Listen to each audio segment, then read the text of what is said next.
Ever wonder why some people seem to handle stress and challenges with grace and ease, while others crumble under similar circumstances? Today we delve into the fascinating realm of emotional intelligence, a concept that has revolutionized the way we understand human behavior and interpersonal dynamics. Emotional intelligence, or EQ, is not about being touchy-feely. It's about being aware of and in control of our emotions and understanding the emotions of others. It's a skill that can be honed, much like learning to play an instrument or a sport. Let's break it down further. EQ has 5 key components: self-awareness, self-regulation, motivation, empathy, and social skills. Each of these elements plays a crucial role in how we perceive and respond to the world around us. They shape our relationships, our decision-making, and ultimately, our success in life. In essence, mastering emotional intelligence is about understanding and managing your own emotions and navigating the emotions of those around you. Now, have you ever found yourself stuck in a loop of negative thoughts, unable to break free? Overthinking, my friends, is the mental equivalent of running on a hamster wheel. It's exhausting, gets you nowhere, and can be quite detrimental to your overall well-being. Let's delve deeper into this concept. Overthinking is when we dwell excessively on our problems, replaying scenarios in our minds, second-guessing our decisions, or imagining worst-case outcomes. It's like a broken record that plays the same tune of worry and doubt over and over again. It's an emotional quicksand that pulls us deeper the more we struggle with it. Now, why is overthinking a pitfall? Well, overthinking is like a thief. It stealthily steals away our peace of mind, our joy, and our mental energy. It can lead to chronic stress, which is a known trigger for mental health conditions like anxiety and depression. It can disrupt our sleep, hamper our concentration, and drain our emotional energy. It's like carrying a heavy backpack that weighs us down, making it hard to move forward. Moreover, overthinking can distort our perception of reality. It can make us focus on the negative, magnify our problems, and underestimate our ability to cope. It's like wearing a pair of glasses with the wrong prescription. It blurs our vision and prevents us from seeing things clearly. But it's not all doom and gloom. Overthinking is not a life sentence. It's a habit, and like all habits, it can be changed. It's important to recognize that our thoughts are not always a reflection of reality. They're merely interpretations, and we have the power to change these interpretations. So, how does overthinking fit into the puzzle of emotional intelligence? You see, emotional intelligence is about understanding, managing, and effectively expressing our emotions. Overthinking, on the other hand, is a barrier to this understanding. It keeps us stuck in our heads, disconnected from our feelings, and unable to move forward. Overthinking can be a major roadblock in our journey towards emotional intelligence. But fear not, there are strategies we can adopt to conquer it. So, tune in as we delve into these strategies in the next scene. Ready to break free from the chains of overthinking? Here's how. When it feels like your mind is stuck in a loop, playing the same worries and anxieties on repeat, it's time to take action. Overthinking can feel like a prison, but there are keys to escape. Let's explore some practical strategies that can help you conquer overthinking. First, let's talk about mindfulness. This is a simple yet powerful technique that involves focusing your attention on the present moment. Instead of getting lost in your thoughts about the past or the future, you stay grounded in the here and now. When you practice mindfulness, you learn to observe your thoughts without judgment, letting them come and go like clouds in the sky. This can be as simple as taking a few deep breaths, noticing the sensation of the air filling your lungs, and then slowly exhaling, feeling the tension leave your body. Next up, physical exercise. It's not just good for your body, but also for your mind. When you exercise, your body releases endorphins, which are natural mood boosters. Plus, the focus required for physical activity can help distract your mind from its overthinking patterns. Whether it's yoga, running, or dancing in your living room, find a form of exercise that you enjoy and make it a regular part of your routine. Lastly, let's consider cognitive restructuring. This is a fancy term for changing the way you think. It involves recognizing and challenging your negative thought patterns, and then replacing them with more positive and realistic ones.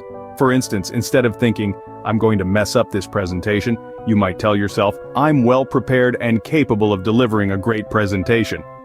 These are only a few of the strategies available to you. You might need to try a few before you find what works best for you, and that's okay. The important thing is to keep trying, keep learning, and keep growing. Remember, it's not about eliminating all negative thoughts, but rather learning to manage them effectively. So, what does emotional intelligence look like in real life? Imagine you're in a heated discussion with a colleague. You feel your anger rising, but instead of lashing out, you take a deep breath. You recognize your emotions, understand why you're feeling this way, and manage to respond in a calm, respectful manner. That's emotional intelligence in action. Or consider a scenario where you're faced with a tough decision. Instead of getting overwhelmed by anxiety, you take a step back. You observe your feelings without judgment, consider the potential emotional impact of each option, and make a balanced decision. That's also emotional intelligence in action. Now let's talk about stress management. In this fast-paced world, stress is inevitable. But with emotional intelligence, you can navigate through it more effectively.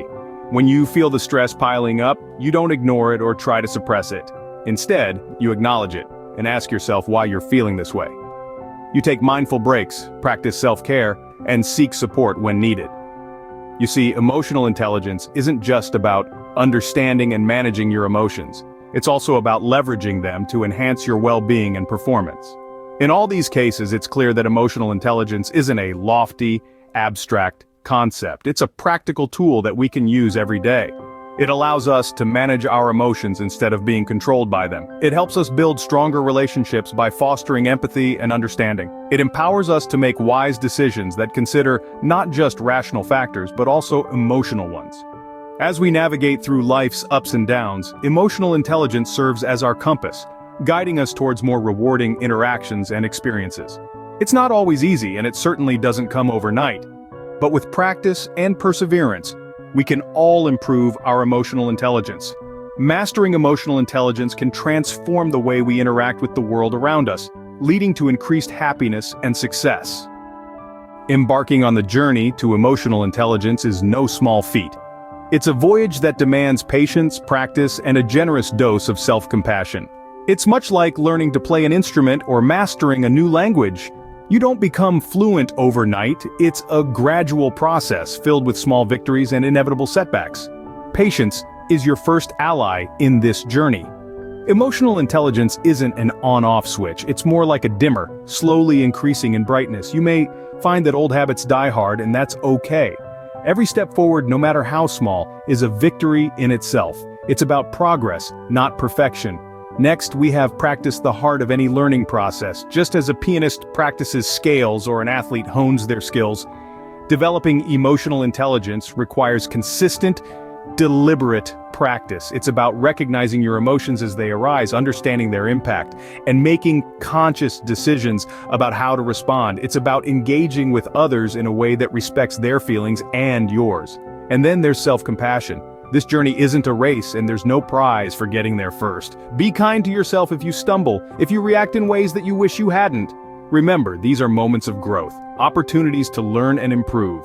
As you embark on this journey, start small. Maybe it's taking a deep breath before responding in a heated conversation. Maybe it's acknowledging your feelings instead of pushing them away. Celebrate these small steps, for they are the building blocks of your emotional intelligence. Let's not forget that this journey is as unique as you are. What works for one person might not work for another. It's about finding what resonates with you, what helps you understand and manage your emotions better. And lastly, remember that emotional intelligence isn't a box to be checked off, a goal to be reached and then forgotten. It's an ongoing process, a lifelong commitment to understanding yourself and others better. Remember, mastering emotional intelligence is not a destination, but a lifelong journey. So, be patient, keep practicing, and most importantly, be kind to yourself along the way. In conclusion, emotional intelligence is the key to managing overthinking and living a more balanced life. Let's quickly jog our memory. We've looked at the pitfalls of overthinking, how it can trap us in a cycle of anxiety and doubt. We've also explored the power of emotional intelligence, its role in helping us understand, use, and manage our own emotions in positive ways to relieve stress, communicate effectively, empathize with others, overcome challenges, and diffuse conflict. Remember, strategies to conquer overthinking are at our fingertips. They're not one size fits all, so it's crucial to find what works best for you. Emotional intelligence is not a destination, but a journey that demands patience, self-awareness, and practice. Stay with us for more insightful content on self-improvement. Your support means a lot, so do consider subscribing to our channel. Thank you for joining us today. Remember, the journey to emotional intelligence begins with a single step, so why not take that step today?